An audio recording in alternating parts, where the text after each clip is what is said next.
Yo, what up, y'all? It's your boy Rob coming back at you once again with another live stream. So before we get started, you already know what to do.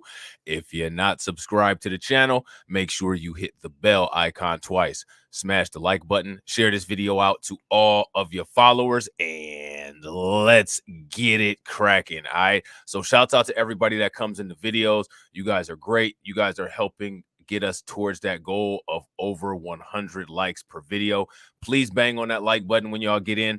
Also, make sure that you guys are subscribed to the backup channels, and also make sure you check out my social media so that you can hit me up and shoot me some information that you all would like to see in the content. All right. So shouts out to everybody that's in the building early. We got my man Mike Mellis John in the building, just got off work. It's a nice day, bro. Enjoy it. Be one. You know what I'm saying? We got Carla Lockhart in the building. Shouts out to Carla Lockhart. And we got my man James Sumler in the building. What up with it, James? What's good with you? So today what we're going to be talking about is economic genocide. All right. Economic genocide. Now, is that an official term? I don't know. I don't think so. It's just something that I made up because it sounds like it's something that's happening. You know what I'm saying? We got USA Army Brad in the building. What up with it, USA Army Brad? And we got my man Bronze the God in the building. What's good with it, bro? So, in my opinion, economic genocide is the same as any other kind of genocide. We got my man AB Promotions in the building. What up with it, bro? It's when you use a particular means to attempt to eliminate a group or a certain group of people, whether that group is gender, whether that group is race, whether that group is class, whether that group is culture, religion, whatever. All right. Economic genocide.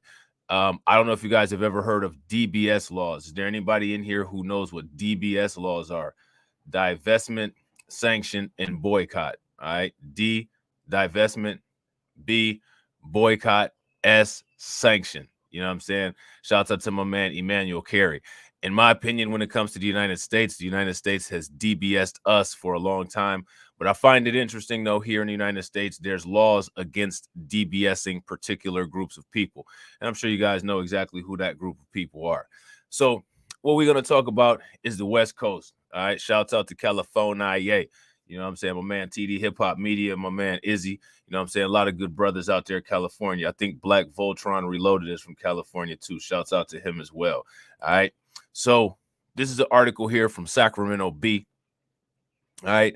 And basically what this says is that a third of Californians live in or near poverty. That's 33%. All right. So out of every 100 people in California, 33 or 34, whatever, you know what I'm saying? If it's 1/3, then the 3 repeats, you know what I'm saying? You can't really round that because 3 is less than 5, but whatever, it goes on forever. So 33, 34, whatever you want to say, 33% of people live in poverty.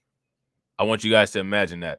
So if you were in California, out of every 100 people that you come in contact with, 33 of them live in poverty.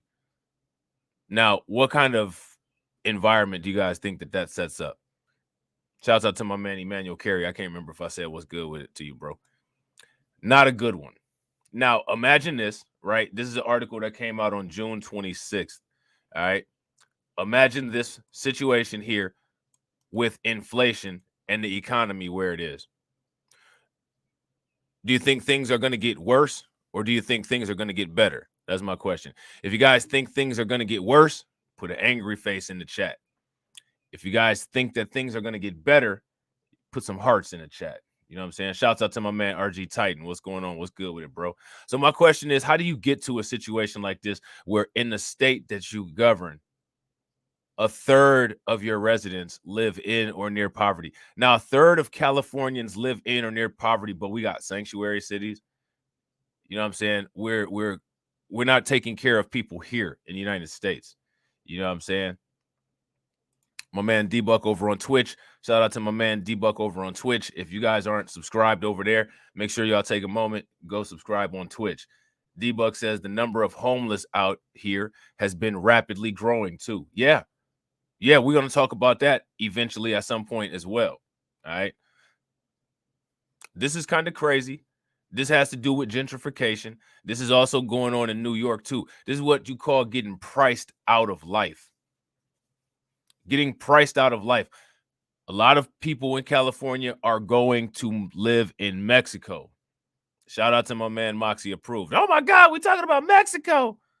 But the question for you is, are those people that are moving to Mexico, are those the people here that we're talking about in poverty?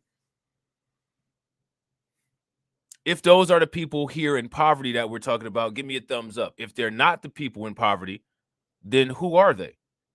And why are they moving out? Probably moving out because they don't want to deal with everything that comes with poverty.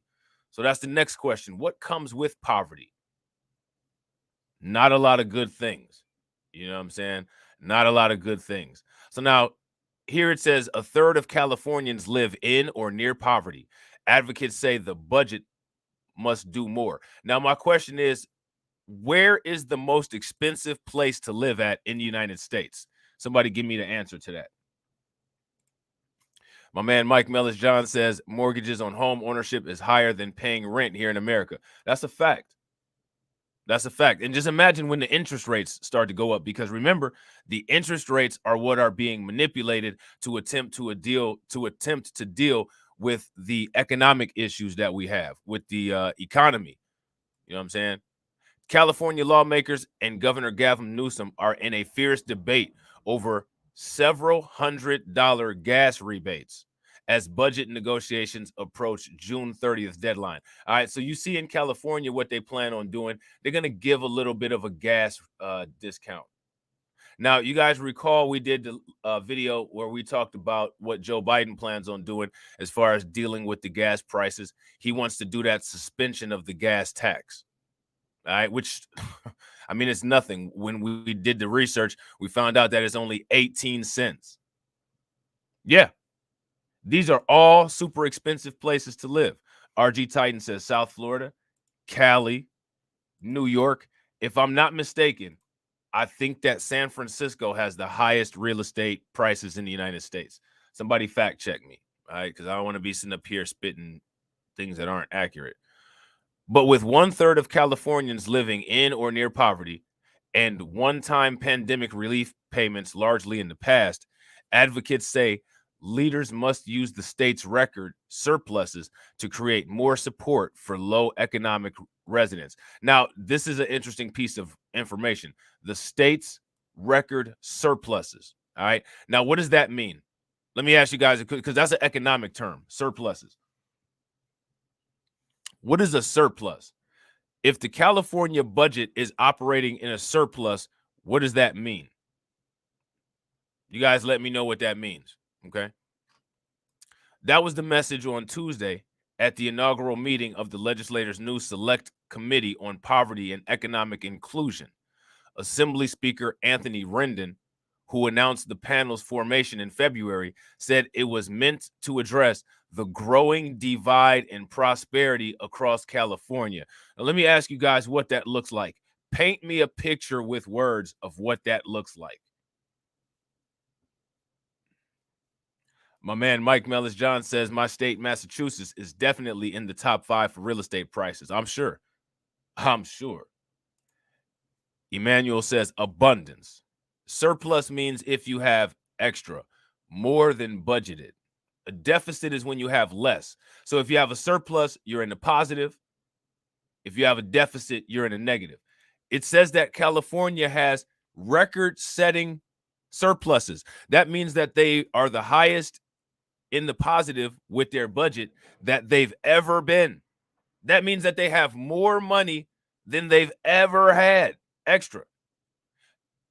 Why is there a problem with poverty? Why haven't the people in California gotten reparations? There's a surplus. So when we say what's going to happen with the money, or where do we get the money, or where does this money come from? There's your answer. In California, we're working with an operational surplus. So if there's surplus, that means that the government has extra funds that it could use to help supplement things that may cause financial difficulty. The question is, why haven't they? Real quick, shouts out to everybody watching. We got 13 live viewers and we got 9 likes. If everybody smashes that like button, we'll be at 12 likes. Let's get up to 12 likes. All right. So now here it says the state boasts an array of safety net programs. All right. So now let me ask you guys a question. Who do you all think are benefiting from the safety net programs? Because if there's safety net programs and they're still operating in a surplus, it must not really be doing that much harm to the budget to provide these safety net programs. Because there's a surplus. That means that there's extra money. They're not in the negative from overspending themselves. Right? The state boasts an array of safety net programs like Cal Works and Cal Fresh, which have lowered the poverty rate. But much of California's one-time assistance during the pandemic has disappeared. So what I find fascinating is that the way that this article is talking so far, it's sounding like a lot of these people were teetering on the edge, and without the pandemic relief, they don't have any extra income. What do you guys think about that? I think that there's more to it that's not being said. So now here it says panelists repeatedly reminded legislators that the most effective means of lifting Californians out of poverty is through direct cash assistance. Now that's interesting, right? Direct cash. So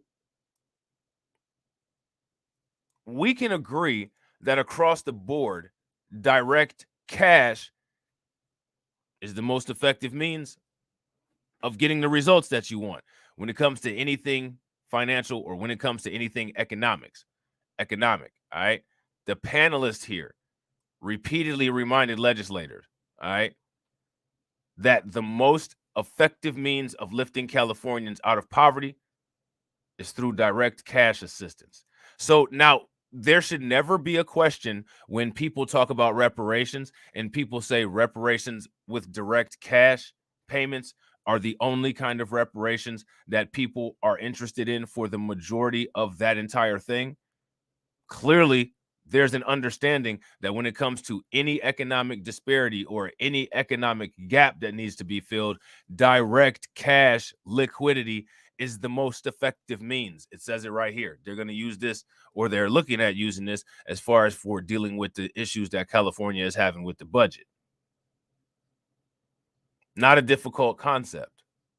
If you guys think that this is a difficult concept, give me a thumbs up in the chat. If you don't think that this is a difficult concept, or if you guys think that this is a difficult concept, give me an angry face. If you guys think that this is not a difficult concept, give me a thumbs up. Okay. The Golden State stimulus provided direct care relief to low-income residents during the pandemic in the form of $600 and $1,200 payments. Now, this is what I want you guys to understand. Low-income residents. Some low-income people are above the poverty line. So that means that in California, they paid $600 and $1,200 to more than 33% of the California population, and they're still in a surplus. So how much money does that government have at its disposal is the question. How much money does that government have at its disposal if it can afford to do that? That's a lot of money. Would you guys agree? If you guys agree that that's a lot of money, give me a thumbs up. If you guys disagree and don't think it's much money, give me a thumbs down. The pandemic triggered an expansion of the federal child tax credit. All right, so here's something else. They gave a tax relief. The pandemic triggered expansion of the federal child tax credit, according to the California Budget and Policy Center executive director Chris Honing, and it benefited 8 million California children. The effect was clear, he said. Fewer households struggled to pay expenses, and food insufficiency entered a downturn. All right.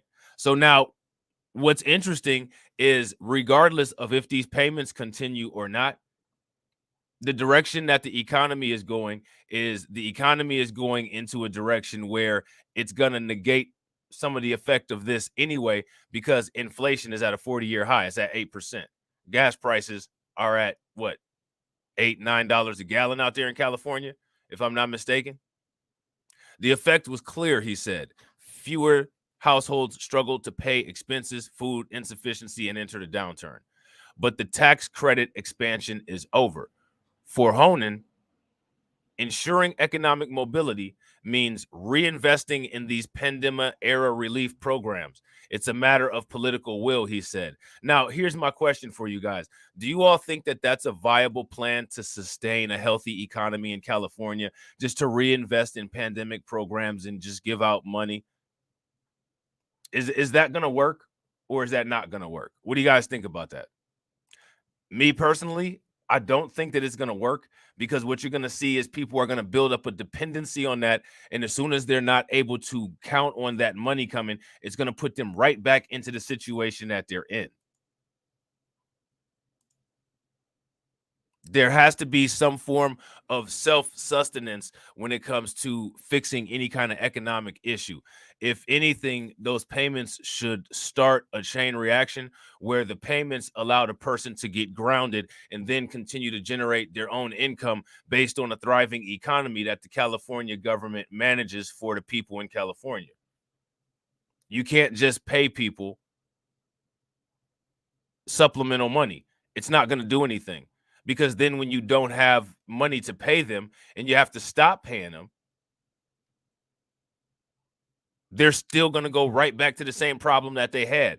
There's no new generation of money. If that makes sense, give me a thumbs up. If it doesn't make any sense, give me a thumbs down. So right here, as far as one of the ways that they want to remedy this problem, they're already, in my opinion, using a bad remedy. They're using a remedy that is a temporary fix. It's not a long-term fix. And when it comes to these kind of issues, the way to deal with these kind of issues is to use long-term strategies.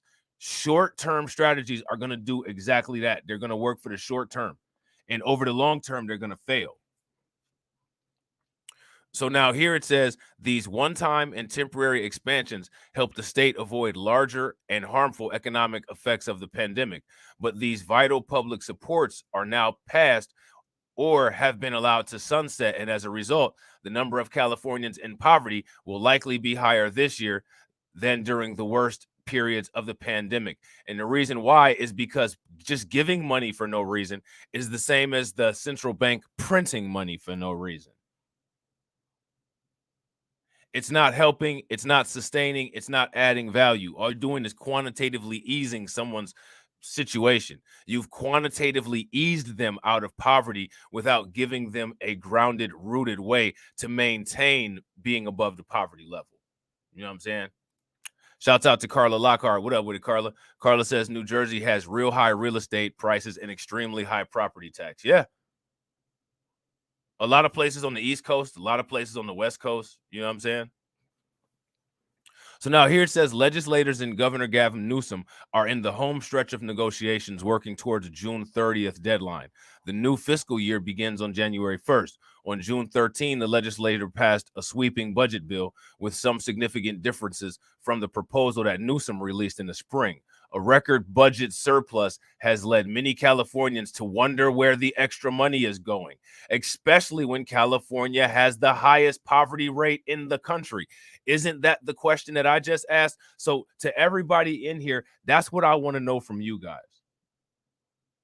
That's what I want to know from you guys. Where do you all feel that the money in California is going? Is the money from California escaping, like the thumbnail says? Where's the money going? How do you have a surplus, yet 33% of your population is in poverty? Those numbers are embarrassing, for one. For two, those numbers are not good, and they're not going to sustain the California economy in the long term. So where is the money going? That's the question. Real quick, shouts out to all 19 people that are watching. We got 12 likes. If everybody smashes that like button, we'll have 31. Let's get this video to 31 likes, guys. I know we can do it. So now here it says, my hope for this committee is that we really talk about poverty for what it is, said Michael Tubbs, former mayor of Stockton and Newsom's special advisor for economic mobility and opportunity. It's a policy choice. Do you agree with that, guys? He says, let's really talk about poverty for what it is. Poverty is a policy choice. I don't think it's that simple. It's something that's avoidable. It's something that actually goes against our best interests. I'm hoping to put the rest of the lies we tell people who live in poverty, that people are in poverty because they choose to be in poverty. I don't think most people in poverty choose to be in poverty, but I don't think it's as simple as a policy question either. You know what I'm saying? I don't think it's a policy question either. You know what I'm saying? Shout out to Abby Normal. I don't know. If I lived in a state where 33% of the people were in poverty, that'd be kind of a scary thought to me. You know what I'm saying? Shouts out to my man MC Fact. What up with it, bro? So now here they're talking about vestiges of slavery. All right. So what are they talking about here? And why are we talking about slavery? California, right? Tuesday's panelists also drew attention to baby bonds, an economic mobility tool that's been piloted in various states. It involves state governments establishing savings accounts for newborn children in low budget families. These accounts grow over time and are meant to reduce economic and racial disparities. What do you guys think about that? I'm not buying that. I don't know necessarily if I want the government controlling the money that my child has access to. I don't know if I want the government tracking and being involved all like that. And honestly, look at the FDIC and look at the economy in its current state. Do you really think that the government is the best body to manage anything financially? Let me know what you guys think. I don't think that this is going to reduce any economic or racial disparities. There's no way that you can reduce racial disparities if you're not dealing with the specific race. And what we need in California is not baby bonds. We need reparations, cash, direct payments at the state, federal, local, and corporate level. Period. No ifs, no ands, no buts, no none of that. No excuses. Just the money. One estimate says children who had been enrolled in baby bonds programs their whole life would wind up with over $40,000 by age 18. Now, by age 18, that's 18 years out from now. Right now it's 2022, right? So that would be 2040. What is the inflation at 8%? Say, for instance, the economy never recovers. Worst case scenario. Right now, $40,000. How much is that going to be worth in 2040? Is that going to be worth anything? Is that going to be viable? Is that going to really help somebody out? And I mean, if you're putting in an investment by age 18, I'm sorry, more than likely you could probably buy a Gerber life insurance policy and take the Gerber life insurance policy out on your child and have more money than that. And then you can also get a loan off of that Gerber life insurance policy. You know what I'm saying? And it also has cash value. Shouts out to Janesta Coleman. What up with it? So I don't know if that's necessarily the route to go dealing with the government. You know what I'm saying? So now here it says the first attempt at baby bonds is moving through the California legislature in the form of the HOPE Act. How many people have heard about this? The HOPE Act. Baby bonds. They want to deal with racial disparities, yet they don't want to deal with specific races.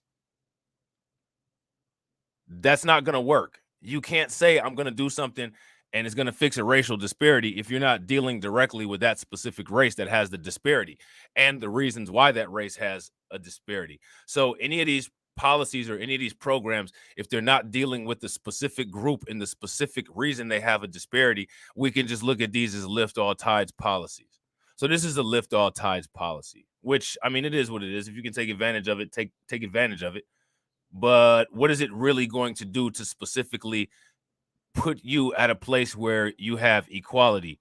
If you're raising everybody up at the same rate, all it's going to do is just quantitatively ease the amount of money that you have, but it's not going to make your financial stance competitive with anybody else. It's the same as if you have a bunch of factors inside of a parenthesis and you have a number on the outside of the parenthesis. You spread that number across each of the numbers inside the parenthesis using the multiplication distributive property. And all that does is multiply each number inside the parentheses times that number outside the parentheses, which means that you just increased it by times whatever. So if you have 1 plus 1 in parentheses with a 9 on the outside and you use the distributive property to multiply that one times, or that 9 times each of those ones inside, you've just raised them both by 9. So you haven't changed anything. They're still proportionate to each other. You know what I'm saying? So if it's proportionate to each other, then that means that there's been no significant change. And if there's no significant change, then that means a disparity still exists. If you give one person $1,000,000 and you give another person $1,000,000, if the person that has a million that you first gave $1,000,000 to has $500,000 in debt, and if the person that you gave the other $1,000,000 to is a billionaire, the disparity is still there. Like, all you've done is quantitatively eased, so now you can say we gave away $1,000,000. If that makes sense, give me a thumbs up in the chat. If that doesn't make any sense, give me a thumbs down. It would create trust funds for low-income children who lost a parent to COVID-19 and long-term foster care youth. The bill, SB 854, has already passed out of Senate Governance and Finance, Human Services, and Appropriations communities. We could do this in California and, in fact, really lead the way for the federal government to understand that this is a true investment, said Shamika Gaskin, president of Grace and End Child Poverty in California. The bill is getting really at the vestiges of slavery in terms of the wealth inequality that has been imposed upon young people. So now I think what she's trying to do is she's trying to shoehorn reparations in here by talking about the vestiges of slavery, which this isn't anything to do with the vestiges of slavery, especially if this isn't a race-specific policy.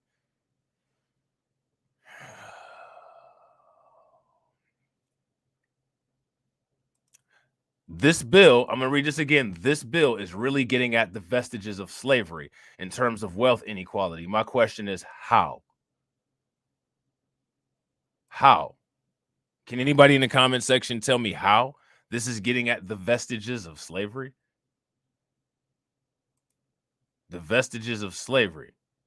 If I'm not mistaken, I don't think California really dealt with slavery. They dealt with a lot of people getting their land stolen and mistreatment of free Black people.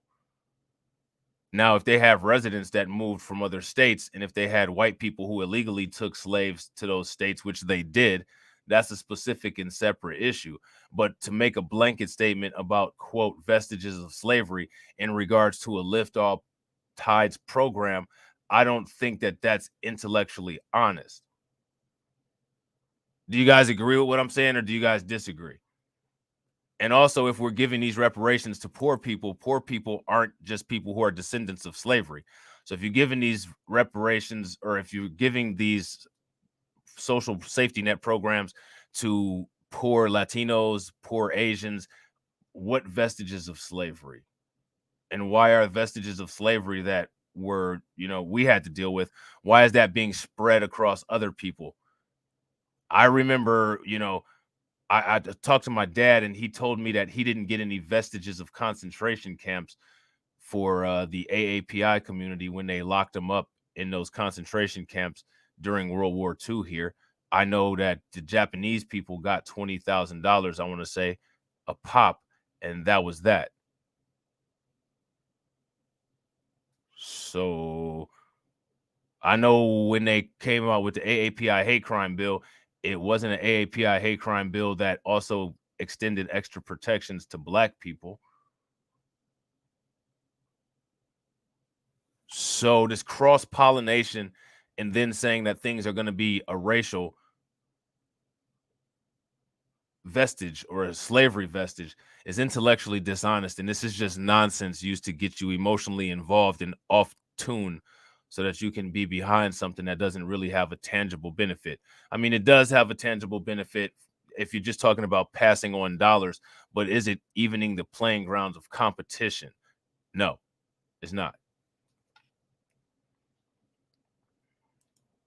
So now here it says Gaskin stressed that although advocacy programs like baby bonds can happen on an activist level, the fight necessitates action from the government. The fight to end poverty cannot solely rest on the people who are impacted, she said. As our communities continue to advocate, we need our state leaders who hold the power to take their share of responsibility and carry out full anti-poverty solutions for all Californians. Now, let me ask you guys a question. Direct cash payment reparations to Black people in California.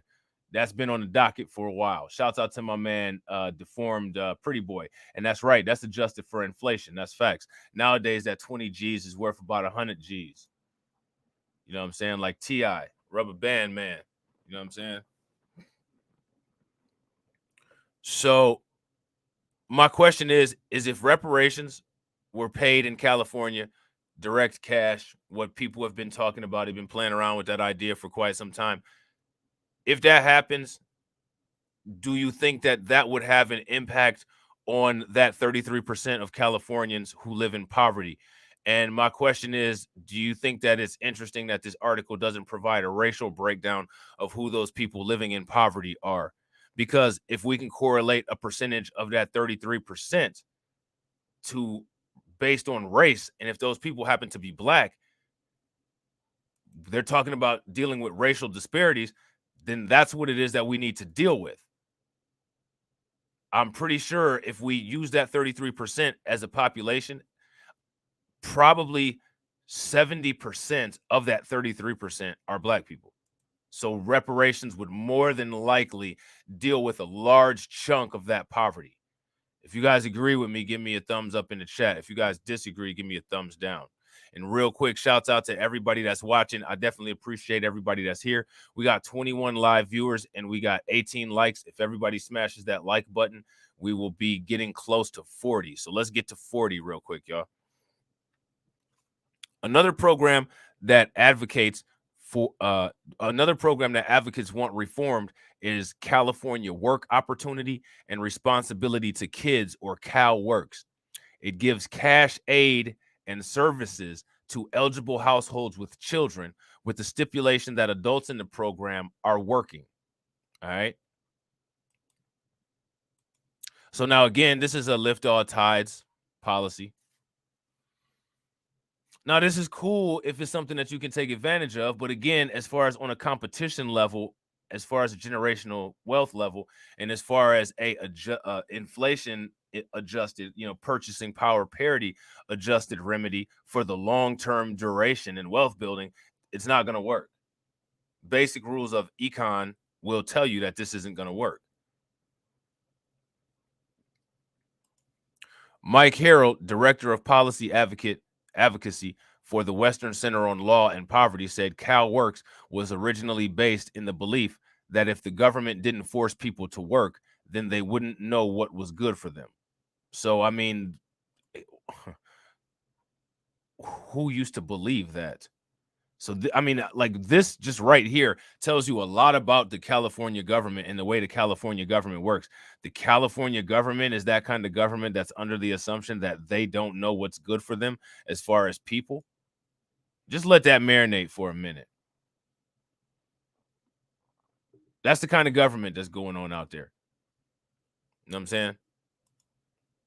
So now here it says the program has been reformed over the years, Harold said, but tens of thousands of families are still sanctioned from the system due to the work requirement. If you don't meet the work requirement that the government is imposing on you, we punish you, Harold said. And the way we punish you is we cut the amount of money that you have to live on, which is already cut because you're not working. So now here it says, moreover, Harold noted that there's a 5% reduction of funds that California gets from the federal government if the work requirement rate falls below a certain threshold. And that's the reason why they want to keep people working. There's a 5% reductions of funds that California gets from the federal government if the work requirement rate falls below a certain threshold. So that's the reason right there. It affects their budget. So they're forcing people.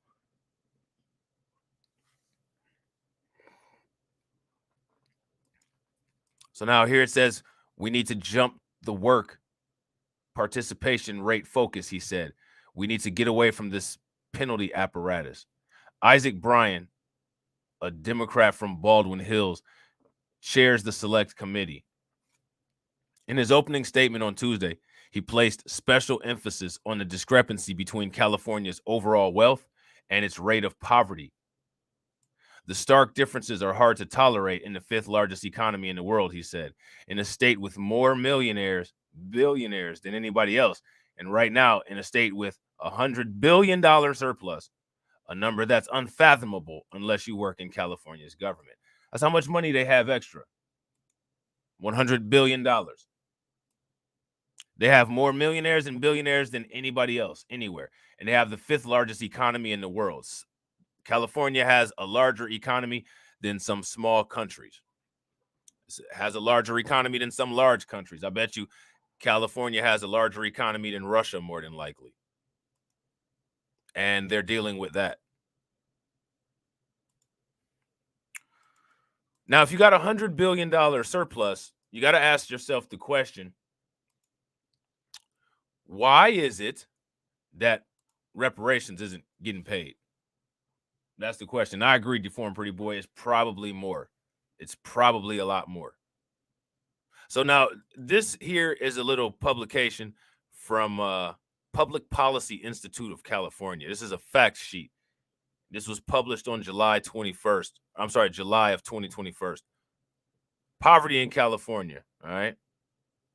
This year's California poverty measures describe poverty in 2019 using the most up-to-date data available, and so do not cover the economic impact of COVID-19 or subsequent policies, all right? So this is pre-COVID, all right? Poverty in California declined in 2019, but the effects of COVID-19 are still uncertain. Unlike the official poverty measure, the California Poverty Measure, a joint research effort by PPIC and the Sanford Center on Poverty and Inequality, accounts for the cost of living and a range of family needs and resources, including safety net benefits. According to the CPM, 16.4% of Californians, about 6.3 million, lacked enough resources, $35,600 per year for a family of four on average, to meet basic needs in 2019. 16.4% of the population lacked the amount necessary, which was $35,600 for a family of four. Now, that $36,000 amount, has that increased based on the way that the economy is, or has it decreased? Shouts out to my man, Gary Smith. What up with it? Has that number increased or has that decreased? Is more money necessary to survive nowadays, or is less money necessary to survive nowadays? Which one? More or less? The poverty rate dropped from 17.6 in 2018. In 2020, COVID-19 is likely to have increased poverty due to severely constrained employment opportunities. So they've already been punishing people for not working. And now with C-19, with a lot of the business and a lot of the economy shut down, people are really not going to be working and more than likely, affected by this and affected by those penalties. Mike Mellis John says both. If you guys agree, give me a thumbs up. If you guys disagree, give me a thumbs down. However, state and federal responses like the CARES Act in 2020 and the American Rescue Plan in 2021 could have mitigated poverty surges by providing economic support. So this is what I'm telling you. This analysis right here shows the same thing that I said. By providing those programs in the long term, all you're doing is quantitatively easing the numbers. But when the pandemic situation goes away and that income is gone, it's going to put those people all the way back immediately to where they would have been if they didn't have that money in the first place. So it's gonna, in the short run, it's gonna make things look okay. It's like a fix-a-flat. It's gonna make the car run okay. But when everything actually collapses, the wheel is gonna fall off, and the shock's gonna be messed up, and the brakes ain't gonna work right. You know what I'm saying? You cannot fix long-term, long-standing issues with short-term remedies. What that's actually going to do is cause worse problems in the long run, as you can see, as the data shows. The data shows this. You know what I'm saying? The poverty rate dropped from 17.6 to In 2018, in 2020, COVID-19 is likely to have increased poverty due to severely constrained employment opportunity. However, state and federal responses like the CARE Act in 2020 and the American Rescue Plan in 2021 could have mitigated poverty surges by providing economic support. Okay. And now look where the poverty is at now, 33%. The poverty is now at 33%. So now here it says more than a third of Californians are living in or near poverty. So that proportion, that fraction hasn't changed. Now, what I find interesting is here it says more than a third of Californians are living in or near poverty. Here it says 1 in 6 Californians were not in poverty, but they live fairly close to the poverty line, up to 1.5 times above it, which is still a difficult situation to live in. All told, more than a third, 34% of state residents were poor or near poor in 2019. So nothing has changed. All the programs, all the policies, all that nonsense that they did, nothing has changed. Nah, I didn't even know Izzy went live. He went live on YouTube? Or did he go live on TikTok? So now here it says the share of Californians in families with less than half the resources needed to meet basic needs. And the deep poverty rate was 4.6. Without social safety net programs, more Californians would live in poverty. You see that? Now, the problem is that they're still in poverty with these social safety net. You know what I'm saying? They're still in poverty with the social safety nets going. So how's that work? How does that work? Without the largest social safety net programs, we estimate 6.6 more Californians would have been in poverty in 2019. Most safety net programs are designed to prioritize children, and in 2019, they kept 12.1% of children out of poverty.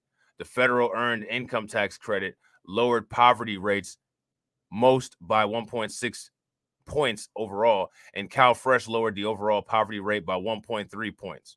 All right. Oh, and you know what? I think that you talking about that might be a premiere video of me and Izzy on Reality Check Virtual Radio that might be going on right now.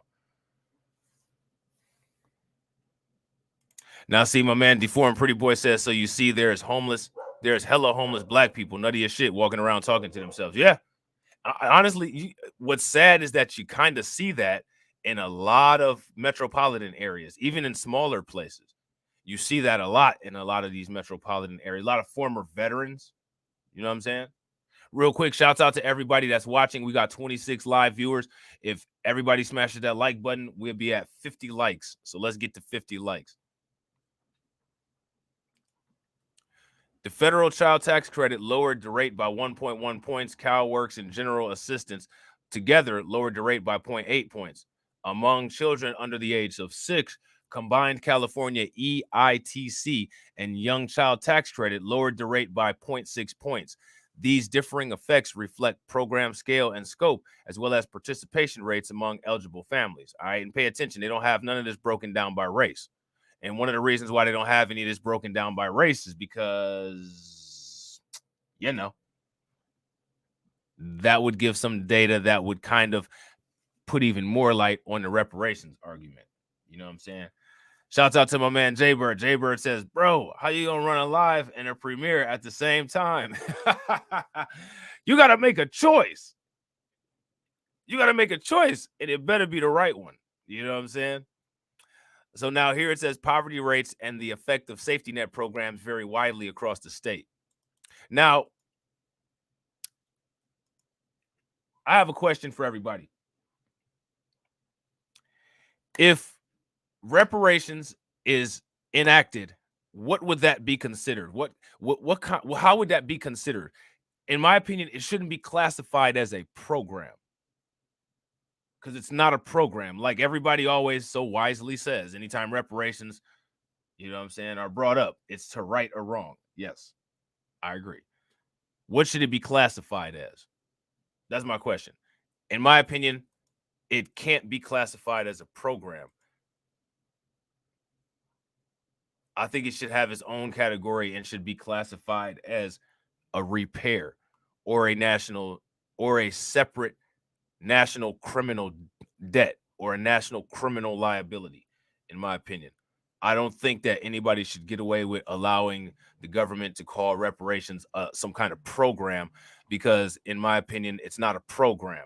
When a criminal has to pay a fine, it's not called a program. You know what I'm saying?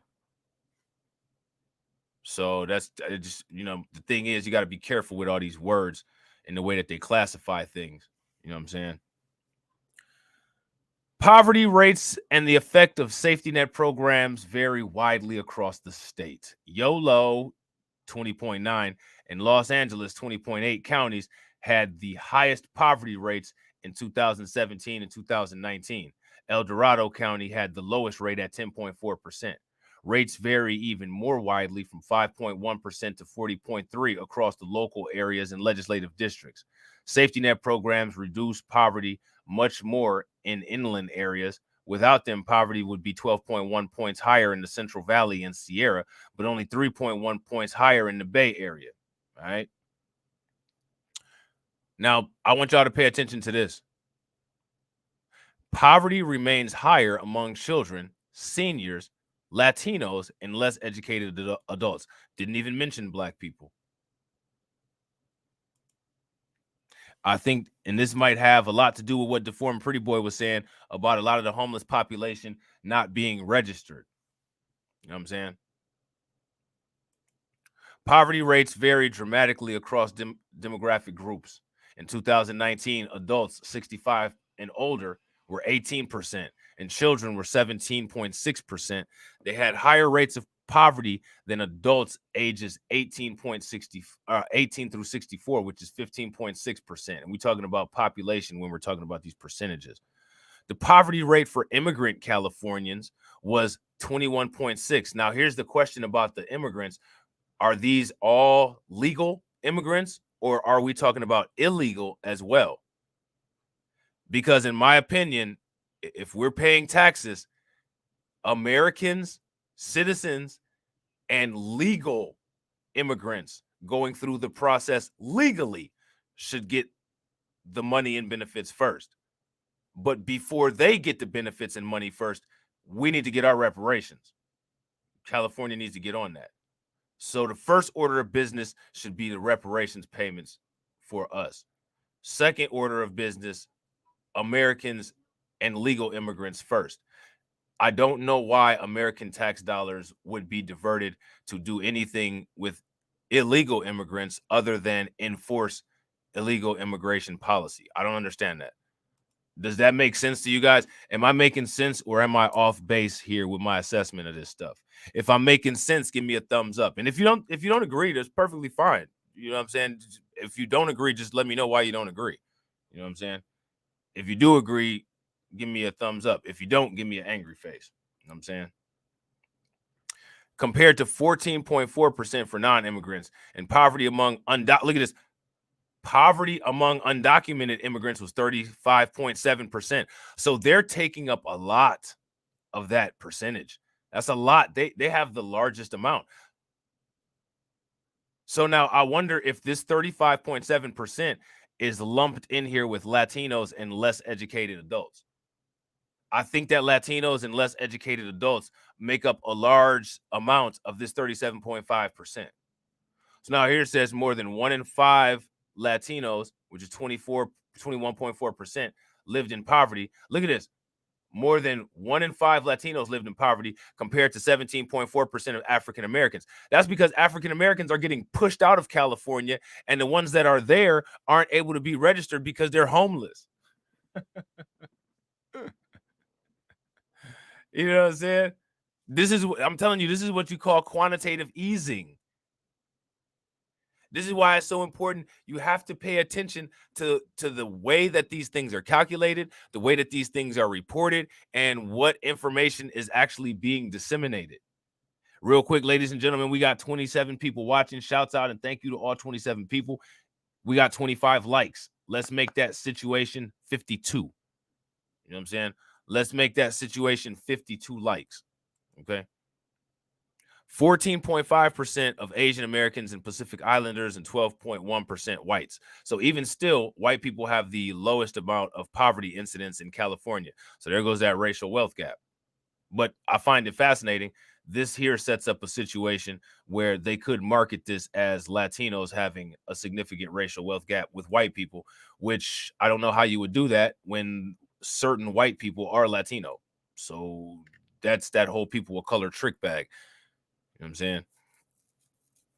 So now here it says, though the Latino poverty rate has fallen from 30.9% in 2011, Latinos remain, look at this, Latinos remain disproportionately poor, comprising 51.5% of poor Californians, but only 39% of the state population. Now, I find it interesting, if this is true, if this is accurate information, right? Why are Latinos out here telling us to pull ourselves up by the bootstraps when y'all sucking up 35.7% of the poverty, 21.4% of the poverty? Why are Latinos, pointing at black people, saying crazy shit? Why is anybody pointing at black people saying crazy shit? The only people that should be pointing at black people saying crazy shit is other black people. And in my opinion, we do that, and we do it in a toxic way too much. But that's another stream for another day. We got that one down pat. That's one thing that we do got down pat. You know what I'm saying? Everybody pat yourself on the back for being toxic as fuck. We got that down pat. You know what I'm saying? But I don't think these other groups, when you look at the statistics, they don't have any basis to make a lot of the false equivalencies that they make. We're not, they sit there and say that, we're sucking up all this welfare and shit. We only make up 17.1% of the poverty in California. You know what I mean? So now here it says poverty was 7.2% among college graduates, ages 25 through 64. That's bad. You know what I'm saying? There shouldn't be any college poverty among college graduates, in my opinion.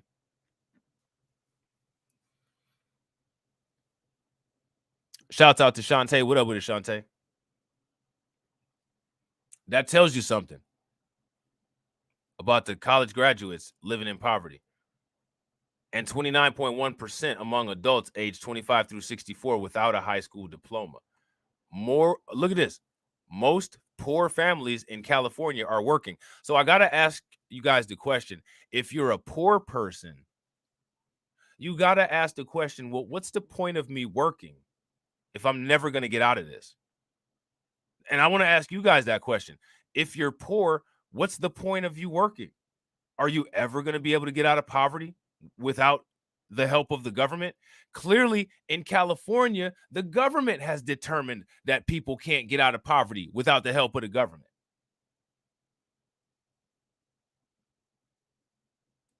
I've seen that. I saw a video about that. There was a Latino kid and there was his teacher. He was homeless and he set up a GoFundMe account for him or something. I saw that. Yeah. Actual teachers. I seen that. I read a lot of California publications, Mercury Times and, you know what I'm saying, LA Times and stuff like that. You know what I'm saying? So now here it says in 2019, nearly 80% of poor Californians lived in families with at least one working adult, excluding families made up of adults ages 65 and older. For 46.8% of those in poverty, at least one family member reported working full-time for the entire year, while 32.4% had a family member who worked part-time part of the year. That's kind of crazy, man. You know what I'm saying? That's not looking good for California. So my question is, when it comes to people having these reparations debates, and when it comes to people having these reparations conversations, in my opinion, one thing that people should do is ask specifically to have the reparations cash direct payments directly address these disparities, which is one of the reasons why I feel they need to have a racial breakdown for that. Which, if you pay attention to the statistics, if you pay attention to the data page, If you pay attention to the data sheet, they don't have that. They don't have that. Shouts out to Val Williams. What up with it, Val? So here's the question for everybody. Are you all familiar with the Rhode Island's reparations talks?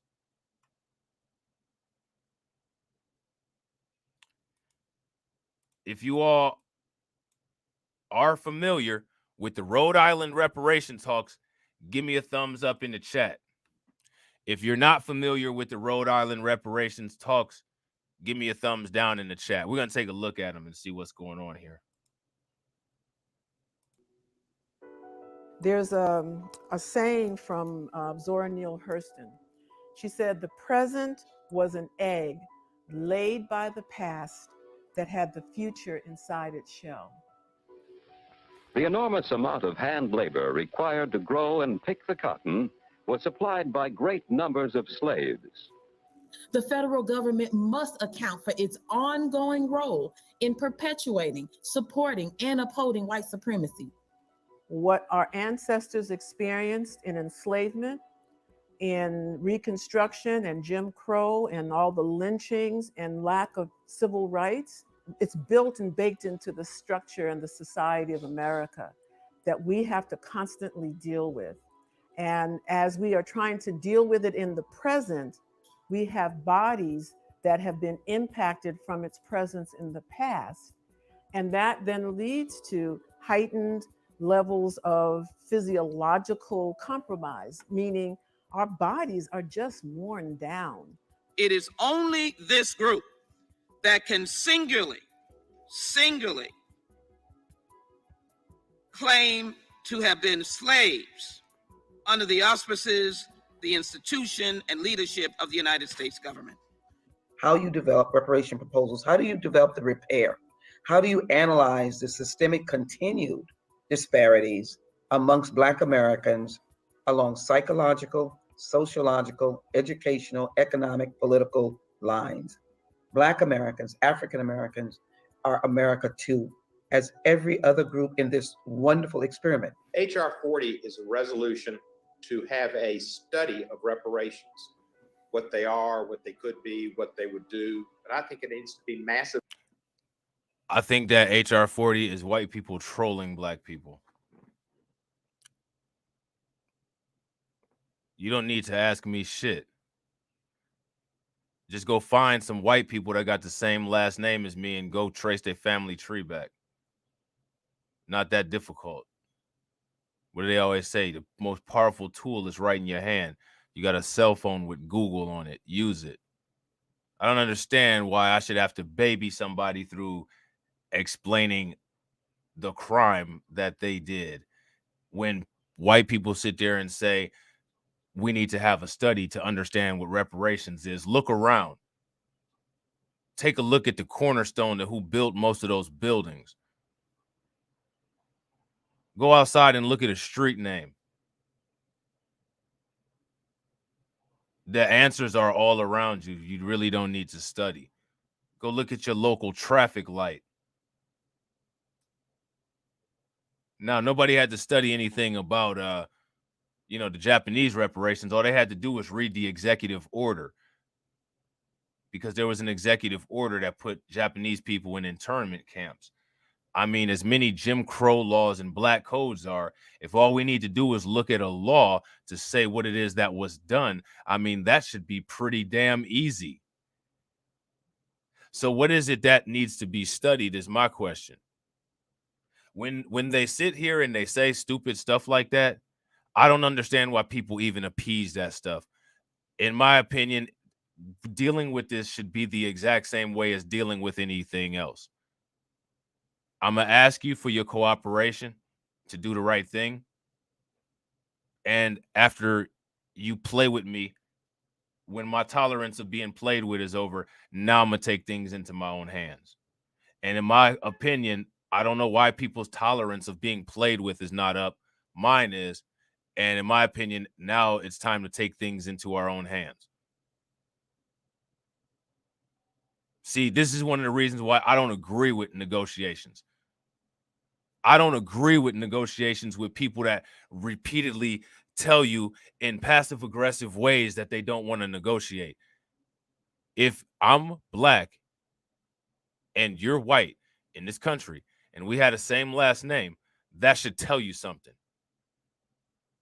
My last name shows that your family lineage owned mine. That doesn't require any kind of study. That just requires a basic understanding of history. Now, here in the United States, there's laws against unfair labor. Last time I checked, slavery was unfair labor. Not to mention the DBS. We started out with this video talking about DBS, divestment, boycott, and sanction. The United States has created a global system of DBS when it comes to black people. So much so that it's even affected our own culture, and we tend to DBS ourselves.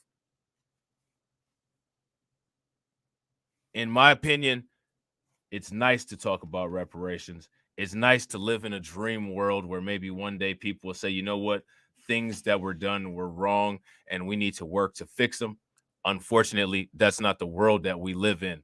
I don't know how much more time needs to pass. I don't know how much more evidence people need to come with.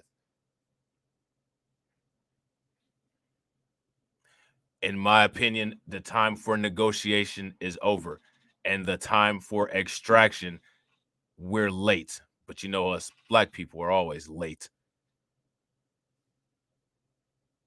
So, in my opinion, this is one of the reasons why when I talk about this kind of stuff, I talk about economics, I talk about business. The first thing that needs to be extracted are coons, criminals, and celebrities. The 3 C's need to go. Coons, criminals, and celebrities need to be shunned and rendered completely out of existence until the only way that they can make any money of any substance or be relevant at all anywhere is with non-black people. Once that barrier has been shut down, then it's time to go directly for the United States economy. Come up with processes and businesses that are not replaceable and vital to everyday life and convenience. Yesterday, we talked about mucins on Black Light Revelation C19 report. How many people remember that? What are mucins?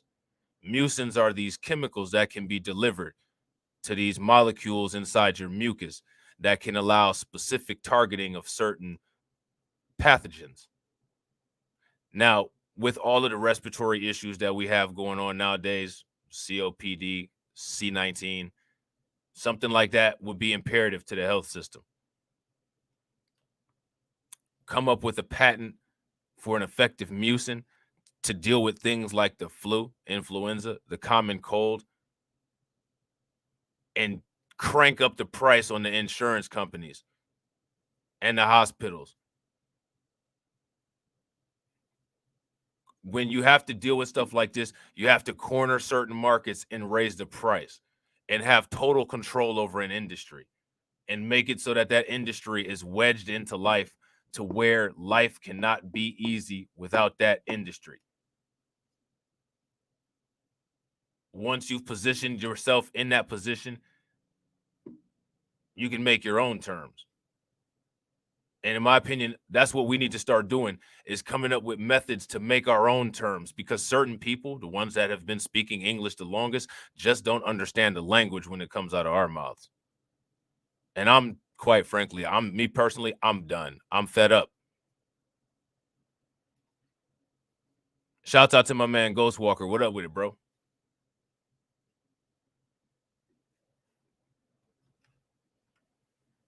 Deformed Pretty Boy says athletes are the ticket.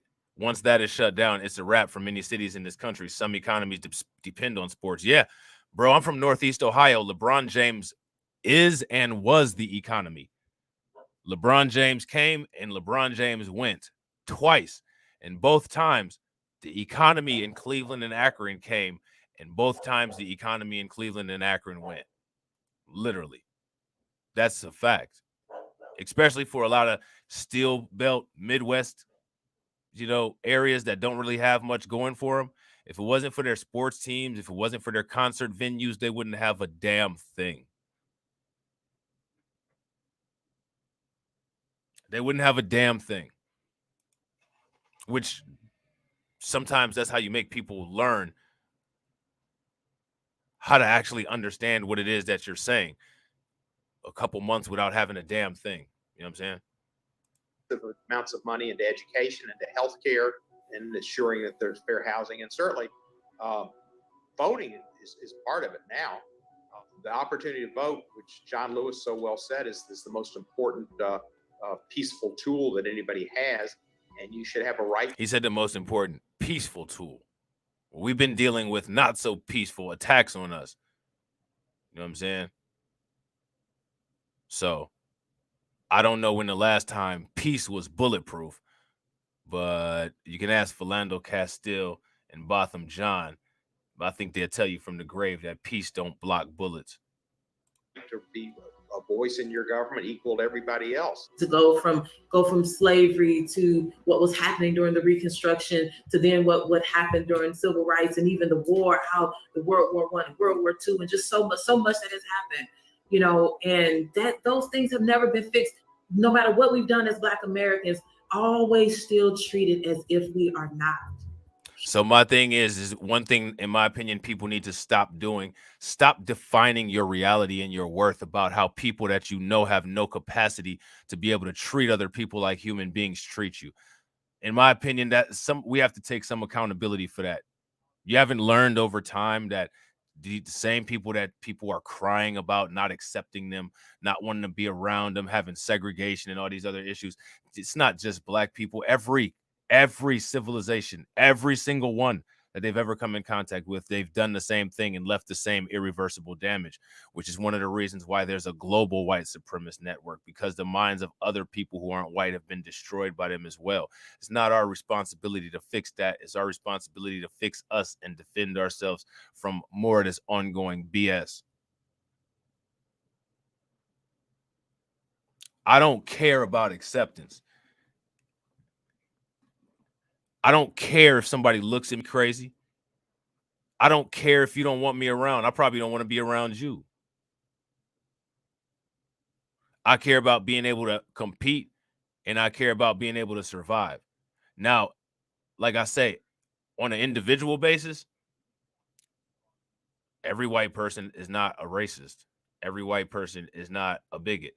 However, the overwhelming majority, this is what you're looking at right here on videotape, and they say that it doesn't happen. There's nothing changed since Rodney King. There's no difference because there's cell phone cameras. Look at these old videos. Still denying this shit happens. Still denying this has effect on anybody. You're looking at this shit right here, and a lot of these people in these videos are still alive, and the people watching this shit say, how does this affect anybody that's alive today? There's nothing that anybody needs to be taught. They teach their kids and the generations after them these pre-written nonsensical rebuttals to any grievances that Black people have with the United States. That's the only thing that they teach. Now you got Ron DeSantis making sure that Black history and any of this American history that's in here is not getting taught at all, because it might hurt somebody's feelings. I don't think you can hurt feelings when there's none there to begin with.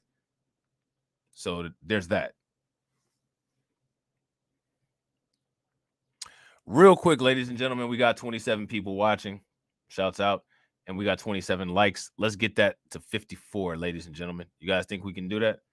Human.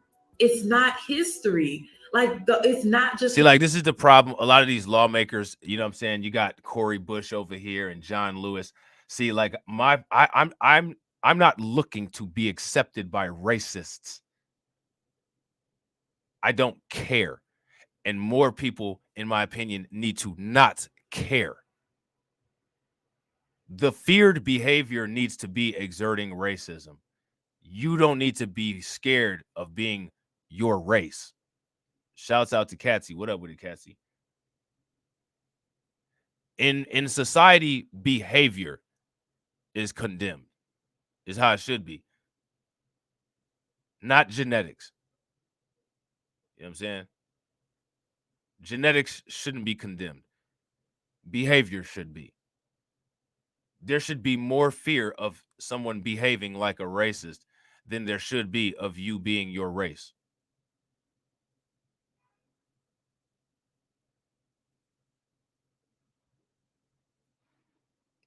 I don't have the same goal as these people. These people want to negotiate. These people want to buck dance. These people want to say, please make it rain on me. Please give me my money. I'm beyond that. Because I know that when you're dealing with people that feel like there's no consequence and that they're the baddest bullies on the block, there's no obligation to force them to make a moral decision.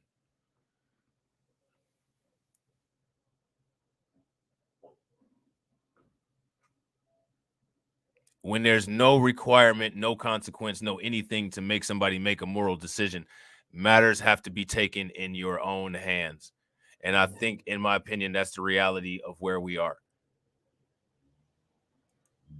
And the best way, if they're talking about, what do they say? Peaceful protest and all of this stuff. Okay, dealing with this in terms of economics, business, and industry, that is peaceful.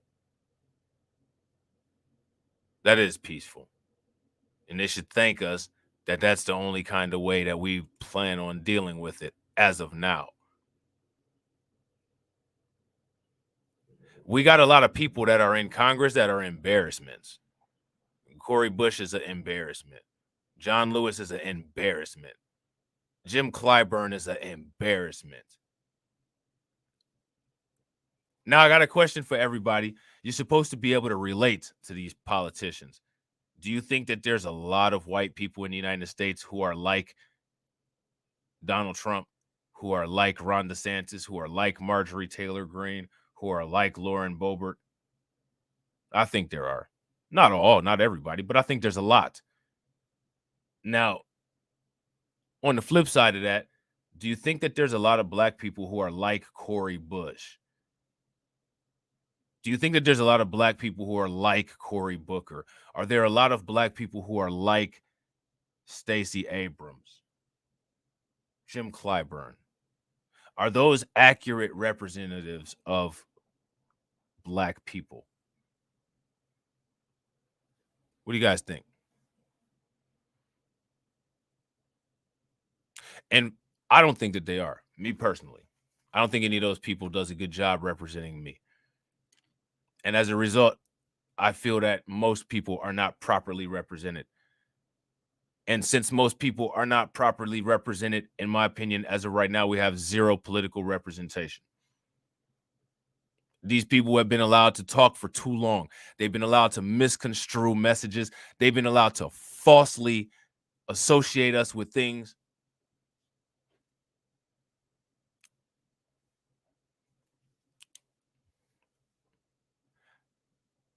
Their time is done as far as I'm concerned. It's over for them, for celebrities, for athletes, for all of them. They are excommunicade.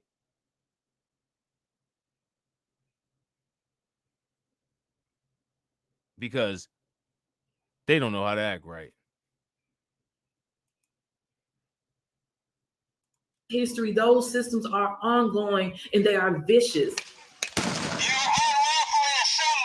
That trauma, science tells us that trauma, it is intergenerational. That pain that our ancestors have lived through, that is in our DNA. Multi-generational trauma, or what some people refer to as historical trauma, originates with the subjugation of a group of people, and that subjugation becomes successful because there's overwhelming. So now when I say people have genetic cowardice, when I say people are genetic coons, there you go. That's what I'm talking about. There's a genetic eyeball bucking that people need to get over.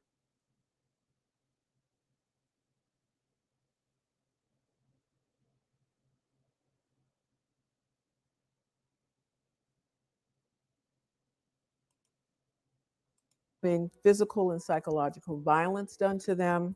There's segregation and or displacement of the people.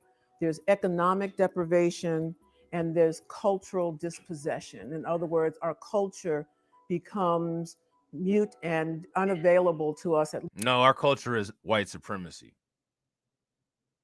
Black people treat other black people the way that white people treat black people, and that's not a compliment. Our culture is white supremacy. We got white first and last names. We boycott our own businesses. We kill each other at high rates. We treat each other the way white people treat us.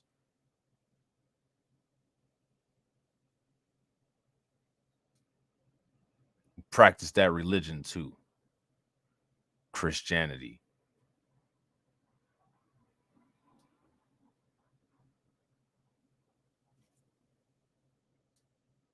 Now, people should work to change that, in my opinion. But in my opinion, it's very clear that that's what goes on. And in my opinion, that contributes to the difficulty that people have with making the adjustments necessary to be able to see reality with an accurate lens. Yeah, I agree. A lot of times right on the basketball court, there's more economic power than there are in some neighborhoods. And all they want to do is spend it on Instagram models. At least on a conscious level. That prolonged process happens over generations, such that it doesn't require that the present generation had to go through the exact experiences of their ancestors, because their ancestors' response to their trauma and their ongoing racial stress because of the subjugation gets passed on through a number of routes. And notice how when this is talked about, it's never talked about in terms of what was done to us. It's only ever talked about in terms of, well, we just have all of these problems as a result of race. We don't have these problems as a result of race. We don't have any problems whatsoever as a result of race, possibly other than sickle cell. But it's arguable that even sickle cell is not a problem as a result of race. It's arguable that sickle cell is a problem as a result of displacement. Other people had problems with us because of their race. Because of their race, not because of ours. They fear genetic annihilation. We're just living.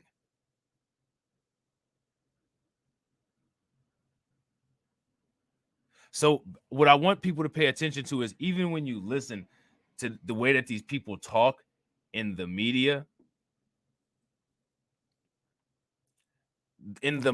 that's one of the reasons why it makes it so easy for people to try to use that victimhood mentality argument. Oh, people just have victimhood mentality. Yeah.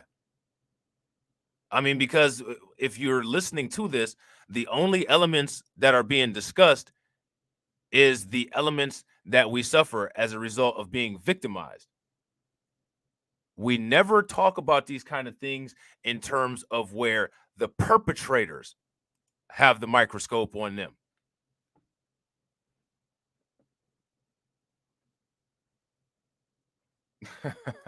That's a fact, deformed pretty boy. And I agree. Sickle cell is easily better with a melanated diet. And you know, it also works out if you're in an area with mosquitoes infected with malaria, for the sickle cell function to actually do its job and not let those parasites inside the mosquitoes get into your red blood cells, which is the reason why sickle cell happened in the first place. You know what I'm saying? Which, you know, those mosquitoes that carry malaria, they from the motherland. So bringing us here didn't help with that, which is fascinating, because the most not appropriate treated patients for pain happen to be, take a wild guess who? People who suffer from sickle cell. Including through our very genetic makeup. So in order to have an effective reparations program, you need a full program that is going to tackle each of the harms. No, reparations is not a program. It's not a program. Reparations is a consequence. Reparations is a repair, not a program. It's not, Metropolitan Housing Authority. It's not a damn Pell Grant.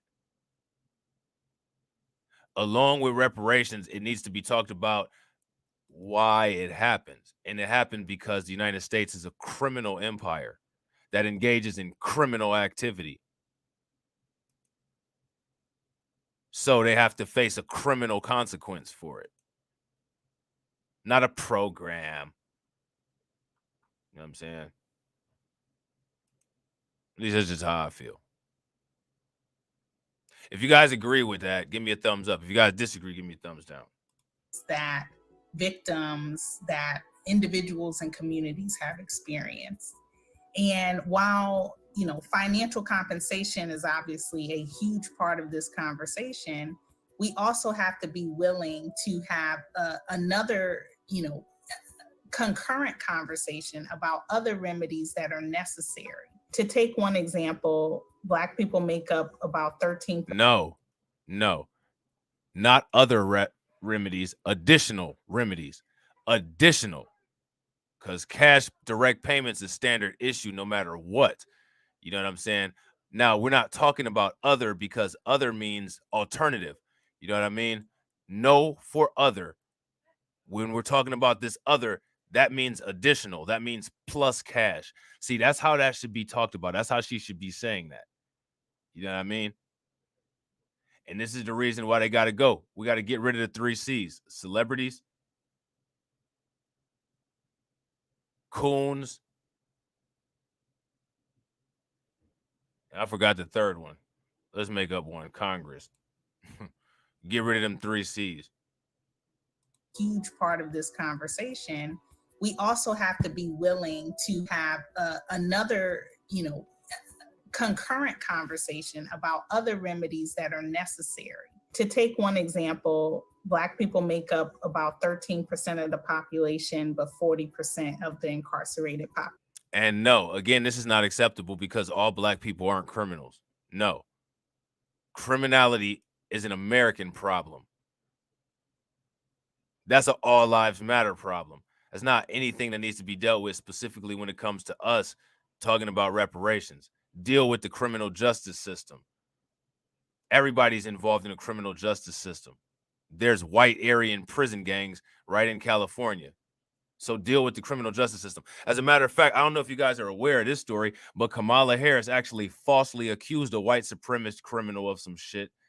He ended up, I think, getting off. But that happened. She accused a member of or she didn't accuse, but she falsely prosecuted a member of the Aryan Brotherhood prison gang. So he was definitely making up a part of that prison population. So they need to take these criminal reform and criminal justice talks out of the reparations conversation because every Black person is not a criminal. There's a greater percentage of non-criminal Black people than there are of criminal Black people. So if we're not talking about everybody in terms of their criminality, then there's no reason to talk about us in terms of the small minority of Black people who are criminals.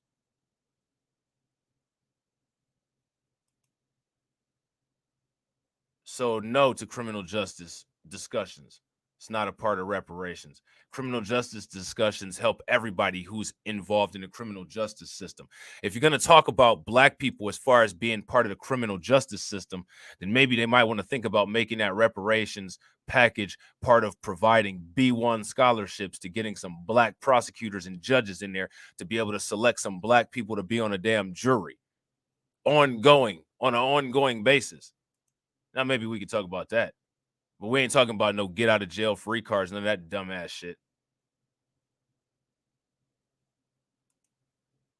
I mean, like, this is ridiculous.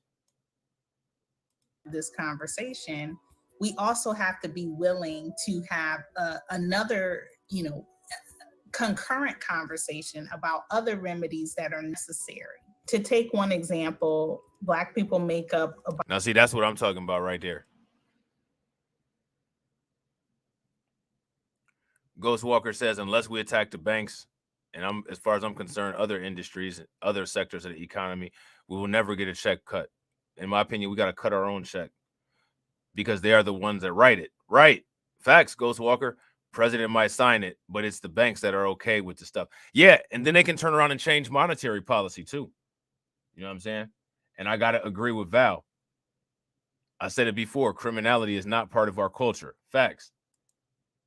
Criminality is as much or as little a part of every culture around the board. With every culture in the world, there's more people who are not criminal than there are people who are criminal.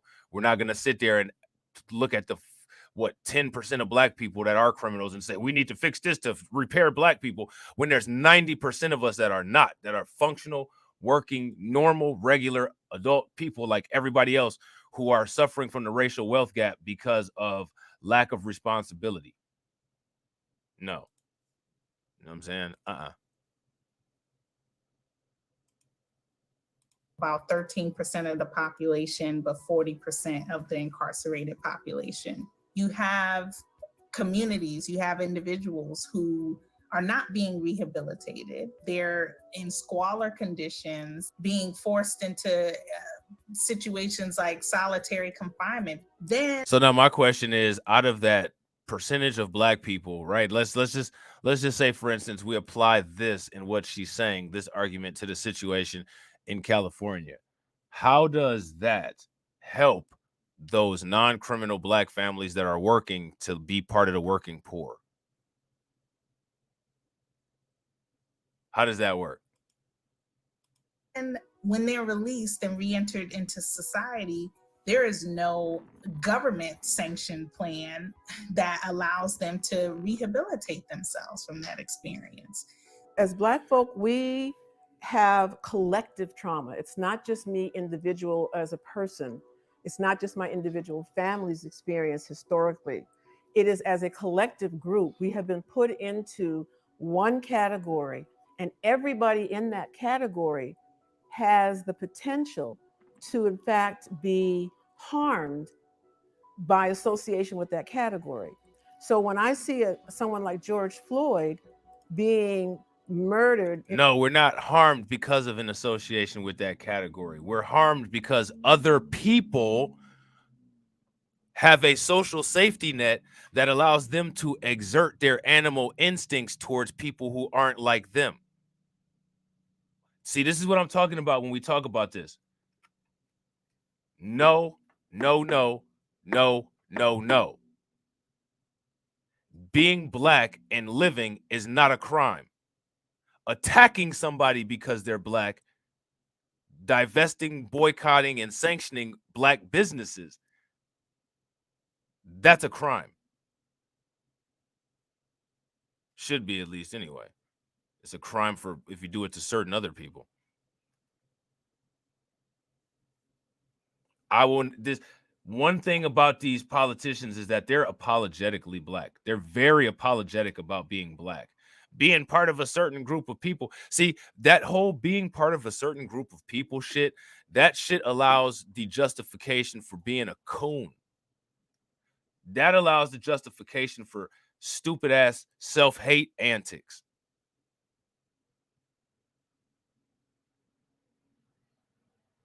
Well, if I can just get away as far as I can, then maybe, just maybe. No, you're not getting away as far as you can. There is no escape.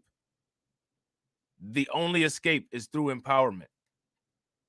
And that means the only escape is to be able to defend yourself, whether it's financially, physically, or whatever.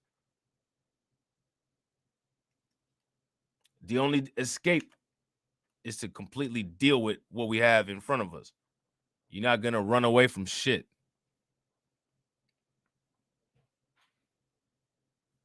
You can't run away from something that surrounds you, something that you breathe in, and something that you eat. You can't. It's impossible. That's like saying we're going to run away from oxygen. We're going to run away from the atmosphere. That's impossible. You have to deal with it. You have to control it. You have to contain it. You have to confront it. You have to face it. And by sitting up here saying that your association with being black is a cause that things can harm you, that's not accurate. That's not true. And that's also setting up other people to get harmed and hurt.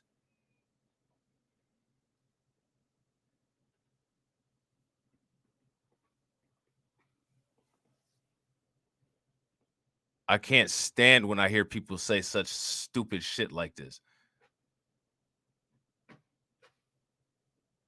That right there, in my opinion, is evidence of generational trauma. Talking like that. Real quick, ladies and gentlemen, we got 29 likes. Shouts out to everybody that's watching, or we got 29 viewers. Shouts out to everybody that's watching, and we got 30 likes.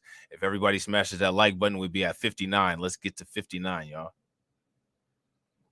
So, in my opinion, this is just this is in front of our eyes. I am George Floyd. My son could be. No, that's not how that works. Now, what happened with George Floyd was terrible because he should have been able to have his day in trial like everybody else, but I'm not George Floyd. I'm not a criminal. I don't use counterfeit money, and I don't do meth. I'm not George Floyd. Now, am I susceptible to being harmed by the police like George Floyd? Sure. Yeah. Hell yeah. But if everybody was like George Floyd, then that criminal justice argument could hold. But everybody's not like George Floyd. We're the same race. That's it. And also, he dealt with white supremacy the same way a lot of us deal with white supremacy, with the police just doing whatever he wants. Philando Castile wasn't nothing like George Floyd. We're all individual. We're not a monolith. We all have specific circumstances. Elijah McClain was a victim of white supremacy. He wasn't nothing like George Floyd.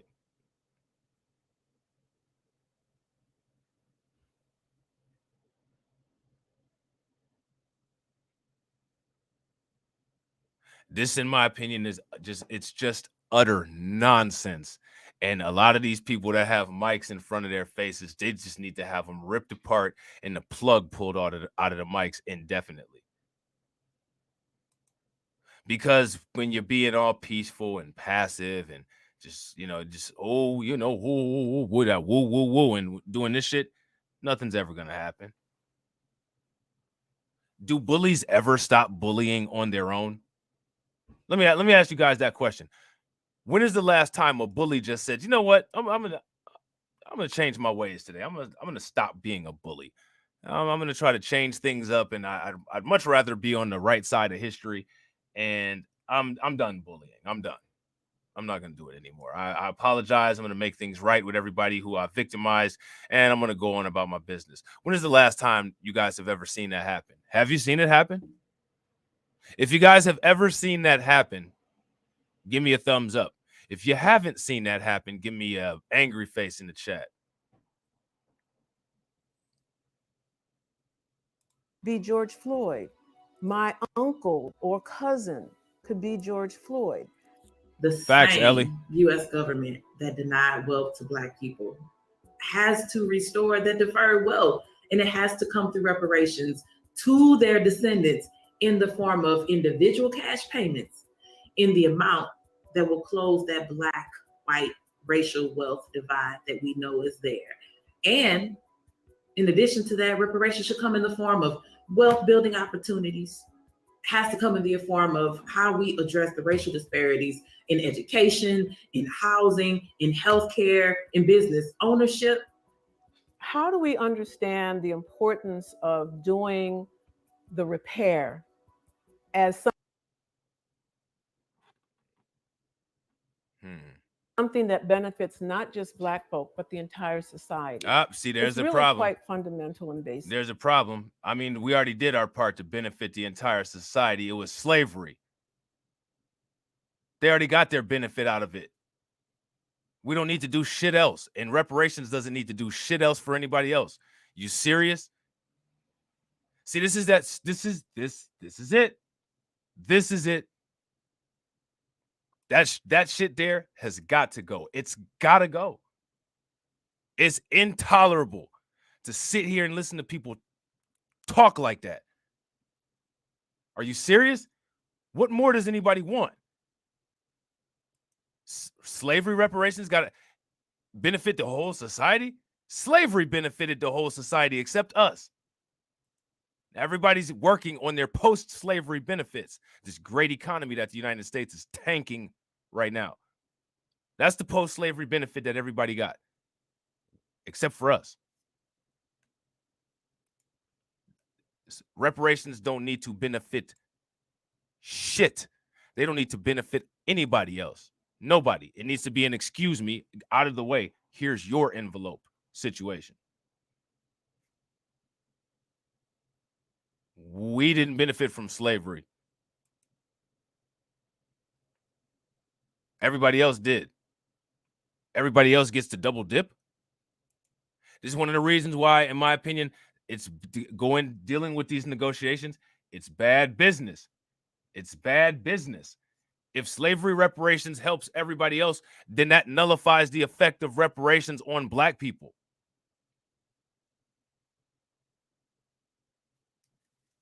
Everybody else didn't have to deal with Jim Crow, sundown towns, ongoing legacy of nonsense, global propaganda to make the entire world look at Black people and, you know what I'm saying, Black men and Black women sideways. Nobody else has to deal with that. Every single culture affected by that. And we got to deal with every group of people in the world as a potential enemy. Every single one as a result of white supremacist propaganda. Why should anybody benefit from anything we get as far as us getting any kind of repair for the wrongs that are done? I don't understand that.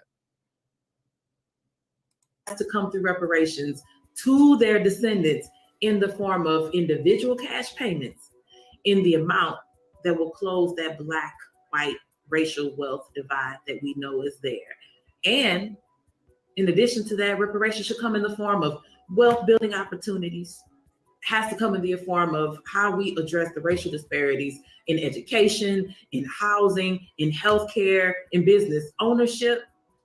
How do we understand the importance of doing the repair as something that benefits not just Black folk, but the entire society? There is It's no really benefit of that. There is no calculating that. There is no understanding of that because that's a non-existent concept. Reparations is reparations. It's for us. You're looking at America post-slavery and how it benefited from slavery. You're looking at it. Every time you look at a dollar bill, you're looking at it. You see George Washington on there, don't you? Slavery is what made him who he is. You see Abraham Lincoln, don't you? He got a bag off of being the guy that emancipated slaves. Thomas Jefferson got a bunch of illegitimate Black kids running around out here still to this day. You know what I'm saying? You're looking at the benefit. Anywhere you rest your eyes in the United States, you're looking at the post-slavery benefit, except for when you look into a Black area. That's the only time you don't see post-slavery benefits. So what the hell we need to double dip for? These kind of people, nope. Can't do it. fundamental and basic. We are human beings. We are connected to each other. And for the sake of our own individual humanity, it's important that we are able to maintain a sense of empathy. I don't believe that's necessarily true. Now, people can call me as cold as they want to, but I never owned a slave and I never killed anybody either. And I never advocated for harm of any other groups of people. I don't believe that after somebody has victimized you and then they deny victimizing you and continue to perpetuate that victimization based on their denial, I don't believe that you owe them anything except for owe them to stand up for yourself and get your respect and honor back. That's the only thing that those people are owed. You're owed nothing.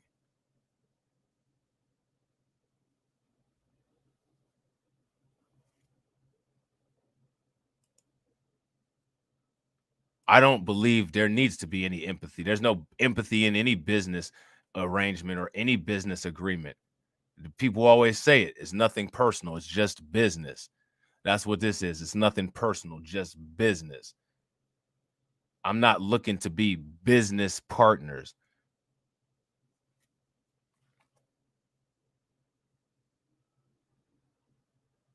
I'm not looking to have, any kind of ongoing relationship or anything like that. I might not even be looking to build in the United States with any reparations money.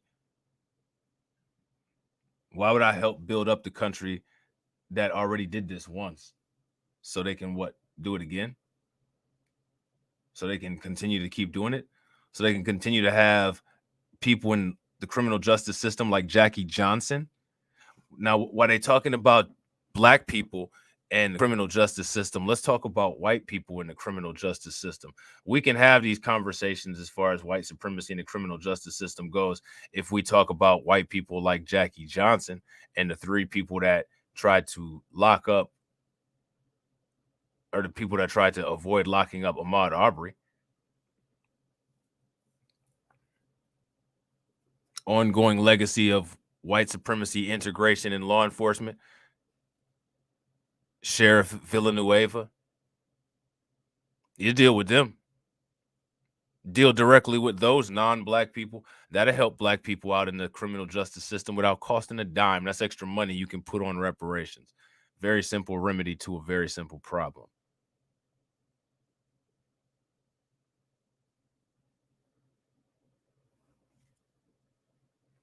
But this is the issue. And this is what I keep trying to tell you guys. These people don't want to solve the problem. That's the problem. The problem is that they don't want to solve the problem. What you guys need to understand is that many different people, political organizations being the main ones, they need this as an ongoing issue to keep you involved.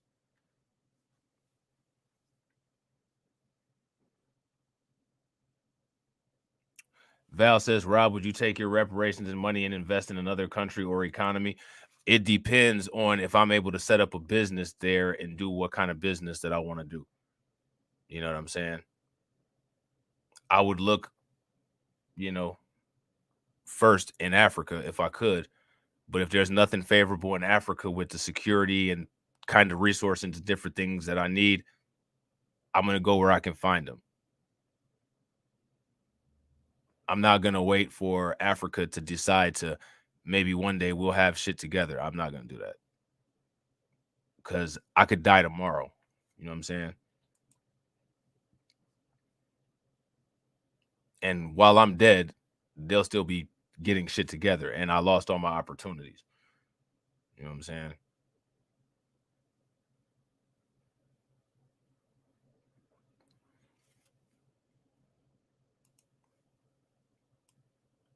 So now, to me, this isn't going to go anywhere because my question is, who's going to take people talking like this seriously? I got a question for everybody that's watching this video. Would you guys take people talking like this seriously? If you guys would take people talking like this seriously, give me a thumbs up. If you guys wouldn't take people like this talking serious, give me a thumbs down. Could be George Floyd. My uncle or cousin could be George Floyd.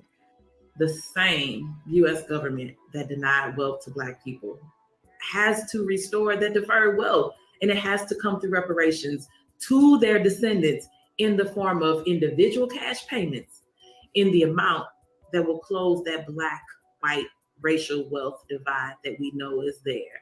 And in addition to that, reparations should come in the form of wealth building opportunities, has to come in the form of how we address the racial disparities in education, in housing, in healthcare, in business ownership. How do we understand the importance of doing the repair as something that benefits not just Black folk, but the entire society? It's really quite fundamental and basic. We are human beings. What's fundamental and basic is when you're harmed, you get the benefit when your harm is repaired, not you give the benefit to the people that harmed you. That's fundamental and basic. That's called survival. That's called self-perpetuation. That's not a normal thought process. Nobody else does that. Can I ask everybody in here a question? Have any of you all seen any benefit from the $20 million that the governor of New York gave AAPI organizations as a result of COVID-19? Has anyone in here seen a dime or any life improvement as a result of that? Was that something that helped everybody? If it was, give me a thumbs up. And congratulations. I'm glad they helped. If it wasn't, give me an angry face. I don't think anybody got a benefit from that. So what I don't understand is why is it, shouts out to my man Keldrick, what up with it, bro?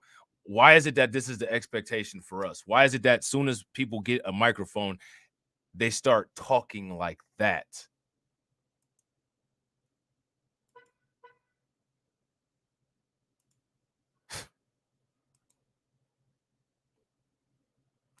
It just doesn't make any sense. We are connected to each other. And for the sake of our own individual humanity, it's important that we are able to maintain a sense of empathy Again, and like, compassion I don't think for our that that's fellow human important. beings. How do I enjoy the fruits of life when right next to me there is massive? I don't think that maintaining any of that human emotion nonsense is important. None of that human emotion was given to us. We don't owe anybody any of it. Honestly, in my opinion, we don't owe strangers that. But that's just me. That's just how I am. Some people are more or less empathetic. Me personally, I'm not. Life experience, whatever. I don't care. Just give me what I'm owed. You don't need to feel good about it. You shouldn't. And I don't care how anybody else feels about it. See, in my opinion, that's the problem with us, is that people have allowed themselves to be conditioned to where we feel like we have to have some kind of human standard towards other people. That would make sense if we showed those kind of human standards towards ourselves, but in many instances we don't. I never heard anybody talk that way, Val. And I agree, Keldrick, no other group has any empathy for us. This is transactional. Period. I don't need to make anybody feel good. I'm not a girlfriend of anybody that would need to feel good as a result of this. I'm not a boyfriend of anybody that would need to feel good as a result of this. We're talking about the government righting a wrong. Period. I don't have any feelings for the government other than contempt, which is what they need to understand. That's how I feel. And the reason why I have contempt for the government is because of this very thing. So they know exactly the feelings that I have and why I have them. There's nothing else that needs to be said. I don't need to, why do I need to tap dance around that? Make them feel more comfortable for what? Make you feel more comfortable to do what? You know what I'm saying? Suffering and injustice and pain. If I am not impacted by that, that is a sign that something has gone wrong for me as well. Over time, it will continue to erode to the point where the very thing that characterizes what makes us human beings is going to be compromised. I know that we understand human rights, reparations. We're already going to be compromised as human beings. We're already compromised as human beings. I don't need to go into detail about the ways that we're already compromised as human beings, but let's just keep it a buck. There's processes and things going on right now that's changing humanity in irreversible ways. I don't need to save humanity with my outpour of tears as a result of how somebody might feel about being reminded about why we're owed reparations. I don't give a shit how they feel. I give a shit that I ain't got my money. I don't understand why this emotional nonsense is expected. This is what happens when you spend too much time in the church. You care about humanity. Let me give you a little recap about the Bible. I don't think God really cared too much when he decided to make the flood. I think he cared about if Noah got his ass in that ark. And I don't think if Noah didn't listen to God, I don't think if Noah had not got in the ark, I don't think Noah would have survived. I don't think God really cared too much about what was going on in Sodom and Gomorrah, except for other than it being burnt to the ground. He didn't even give a fuck about Lot's wife. She turned around and looked and got turned into a pillar of salt. So there goes your religion. There goes the standards of what kind of human compassion we should have for other people. I don't think they cared about the firstborn of Egypt. Azrael came through there and slaughtered everybody. This is right from Christianity. And HR 40 is human rights. And it is not so much a look back, but we can look forward.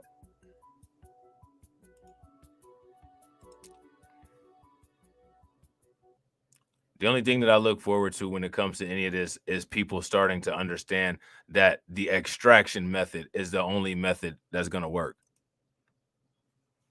The negotiation method, in my opinion, is outdated.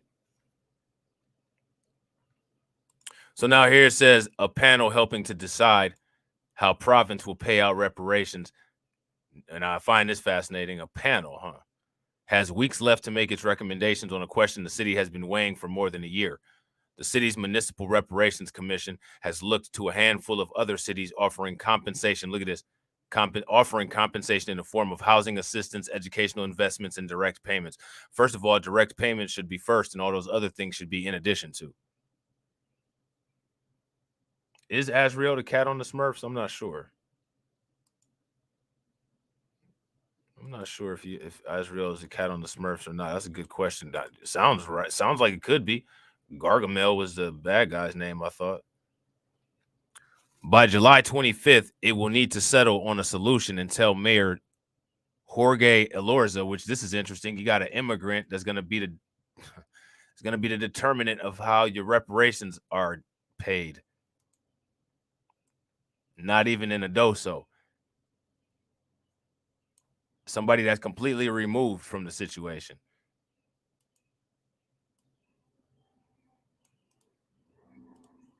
You know what I'm saying?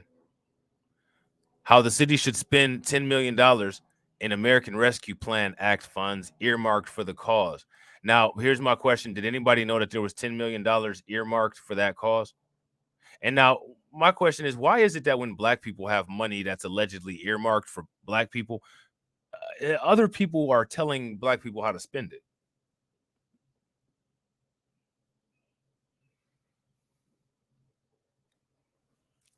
Anybody ever notice that? There's so many things, and that's what's going to be our challenge. Commission Chairman Rodney Davis said, we have to now hone in on all these problems, recognizing that this is just the beginning. And so how do we leverage that 10 million and make it 30 million? How do we engage our community partners? El Zora, who has made clear that he hopes his reparations initiative will continue after the end of his term, said that it's up to the city to advance this work forward. It's not up to black people to advance it forward. It's up to the city to advance it forward. I see the ARPA dollars as just the beginning of this conversation, and I'm hopeful that other institutions, cities, and states will join in our efforts to continue this important work, the mayor says in a statement. Now, see, my thing is, all right, this may be, I might have a different frame of mind than this. Shouts out to Sugar Bum. What up with it, Sugar Bum? Now, my thing is, you can't really control other than if you vote for who's in charge of a city or who's in charge of a locality. So, like, when it comes to this type of thing going on in California, you got Governor Gavin Newsom, right? And what I expect of a mayor or a governor or a senator is not to completely be a 110% Black history scholar. I don't expect that. Some people may have that expectation. I don't. But my expectation is that the Black people who represent Black people, who go to communicate the information to these people who do run institutions like Governor Gavin Newsom, I expect them to at least have some kind of fundamental understanding and honesty to be able to convey the information to the governor, to the head of state, in a way that makes it easy for them to understand, to facilitate getting what it is that we need. And in my opinion, that never happens.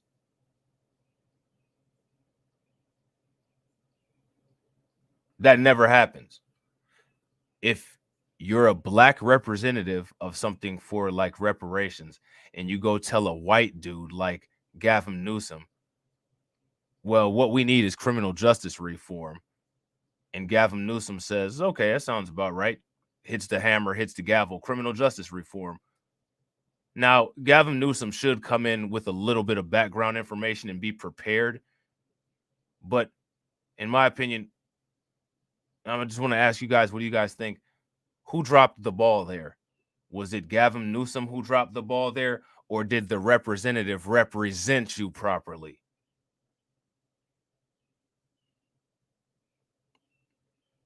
Is that 100% Gavin Newsom's fault, or did the representative contribute to that failure, to that ball dropping, to that bag dropping? That's my question. And I'm just using Gavin Newsom as an example. We could be talking about anybody. The point is the representative representing you right?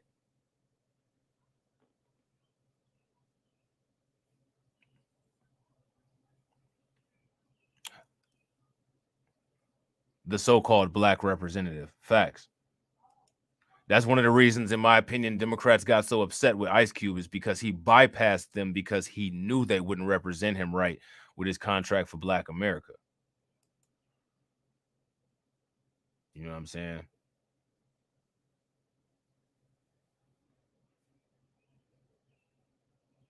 Yeah, facts. MC Fact. Maya Flores was talking about Latino people the way black representation should be talking about black people. And that's one of the reasons why I showed you guys that video. Because my question is, if she can do it, I don't understand why nobody else can do it.